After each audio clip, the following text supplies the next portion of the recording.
G'day guys. Been having a bit of a thought about revisiting the GPZ or GPZ-7000 and also the GPX-6000 detector. I did some upgrades on the 7000 a couple of years ago, and even though the modifications did work, they made the detector noisy. Not overly noisy, but with the increase in performance, it would increase the noise. So that's not a good thing. So in the meantime, I've really been sticking to the older detectors, such as 3000s, 3500s, 45s, 4000s, 5000s, even going back to the SD-2000, SD-21, 22. I've done some of those. I think Dave's come and grabbed them to send them back, but they were over in the corner there. But yeah, I'm doing a new version at the moment for a GP 4500. It's this one here behind me. That one. Got a big stack of boards getting wired into that detector. Should be quite good. Anyway, I was thinking, I did have a 7000. I didn't particularly like it, mainly because of the weight, and I was getting the same performance, if not better, out of my modified detectors. So this brings me to a interesting point. I've come up with another idea of getting extra performance out of these detectors. The reason why it is difficult is, if you probably look in my previous videos, there is one on the 7000, and it shows that the input receive module is a block of plastic or resin filled plastic of some description, and you can't work on it. It locks you out. So that's probably one of the main reasons I have stuck with the older detectors. But I sold the 7000 and I've only used the 6000 out in the field. Just borrowed it off a fellow I know. But like I say, I've been thinking, and I think I've come up with a way to get the extra performance out of these detectors with this sealed module. The only trouble is I don't have a 7000 now, and I don't own a 6000. I have every other detector. Actually, I don't have the SDC 2300. I actually sold that as well. As I said, the modified detectors were doing the same thing that detector did, so why keep it? Okay, so we're going to put this out there. If anyone has, a 7000 or a 6000, and preferably out of warranty, if you want to try something, I will put a module into the detector, and this module can be put inside the detector, and it can also be removed. It will not affect the detector once it's in and once it's out. So there's no issue by the installation or the removal. But I think there is a performance improvement to be had. And this also does not need any external controls. So there's no extra switches or any type of knobs that need to be installed onto the detector. It's all hidden. No one will even know it's there. So if anyone lives local, within reason, and who actually goes out and does detecting, I'm willing to do a 7000 and a 6000 as a trial. Like, we can install it, and if you like it, you can keep it. If you don't like it, I can remove it. But I'll try it. If anybody wants to try cutting edge technology in their detectors, I'm not going to do it for everybody. It takes a long time to do. I've got to build up the boards, but I'll do it for one 7000 and one 6000. So if anybody is interested, let me know.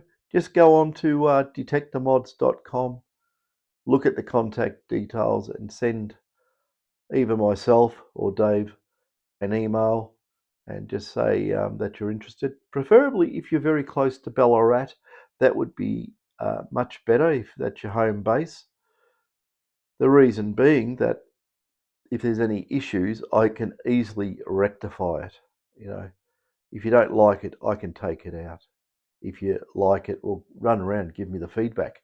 All I want is feedback on what you think of how the detector is operating after it has been modified with an upgraded board inside the detector.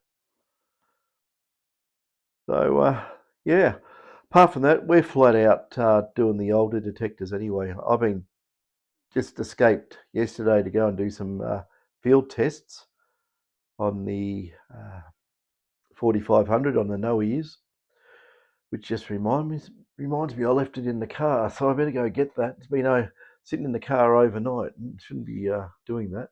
It's too tempting. If you look in the back window, it'll be smashed and the detector will be gone.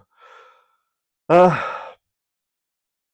I better just remember to get that out of the car. So if you are interested, I'm willing to do it. And if you are interested in getting your detectors, the older detectors done, it's no problem there. Like, I'll give you a close-up of this. What do you mean? I'm still wiring it, so it's got some wires attached. But I don't know if you can see that. It's got a stack of boards installed into this. And yeah, upgraded filtered power supply. Lots of lovely, quiet, cutting edge stuff going into the detector. So I'll be working on that for probably another couple of hours or into the night to finish that off. And yeah, who's this belong to? This belongs to a fellow by the name of Terry. So Terry, that's your detector. I've got some boards that have come in for my new experiments. Well, they're not really experiments because I can prove that the concept will work, but how well it works is subjective, and it needs a hands-on approach by an experienced prospector to try it. So that's one of the new boards. If you can see that. And these are another new board. That's for another project, which I've got to build those up as well. So I'm going to be very busy, but I can squeeze in a upgrade on a 7 or a 6 if you are interested. Like I say, one 7, 1 6, no charge. The detector will look like factory. No one will know. And if you don't like it, I'll remove it. It just saves me going out and buying a 7000 and a 6000. So, you know, it saves me buying detectors that, well, the 6000's okay, but I know people love the 7, but I don't want to buy one. I just don't want it. But yeah, that offer's on the table. So if you are interested, let us know. The other thing of interest too, if you have seen in the Melbourne news, there's a big conglomerate, not conglomerate as such, but there's a big lump of gold. I think about this big. It's golden quartz. They call it Lucky Strike Nugget, I think it was called. So if you search Lucky Strike Nugget, which is really a big specimen. It's not a nugget, it's a specimen because it's got a quartz all through it. It was on Channel 9 News. I think it was on Channel 7 News. This is Melbourne, Australia. If you look up, you will find pictures of this nugget. And knowing many, many people in this industry, in the detecting industry, I actually got the location of someone who knows the guy who found it, told me where it was. So, or where it was found. And it was quite interesting because when I went out there was all these strange cars parked on the tracks around the area. But yeah, I think the information may be accurate, uh, because of the extra activity around the area. So that's an interesting one. So what do we do? I think I might have to go out there with one of the modified detectors and put on the, put on a nice decent sized coil. I was using that 20-inch nugget finder on the detector yesterday, and I wasn't. I mean, that's a good coil, but for the size targets I'm out detecting, I don't think there's much difference between 20s and 14s in a lot of cases. When I'm talking monocoils, they seem to, on targets, you could say 1 ounce, 10 ounce, 20 ounce. I think you get around about the same depth. I don't think there's much in it. It's because the bigger coils, you've got more spread of field and you get less flux lines intersecting the target, because they're further out and they're dispersed. And with a smaller coil, the flux lines are more concentrated, and the big targets tend to give a bit of a tickle to the fringing field of these coils, especially with the concentrated flux lines. And you seem to get very similar results out of a big coil and one that's smaller. And I have noticed this over many, many years of prospecting, except on really big targets, and I'm talking something the size of a loaf of bread or something of that nature. Big coil makes a big difference, especially out to about 36, 40 inches. Make a really big difference on targets like that. I've actually made a coil that was 60 inches once. I had that on an SD-2000 and it was too cumbersome to use, but there wasn't much difference between that and the one that was around 40 inches. So, going bigger and bigger in coils, yeah, you're going to get depth, but you need the targets to be huge. And the smaller coils with decent sized targets, still at depth, but, you know, like just thinking back when I was making my own coils, um, I settled on 14 inches. 14-inch is a really good size.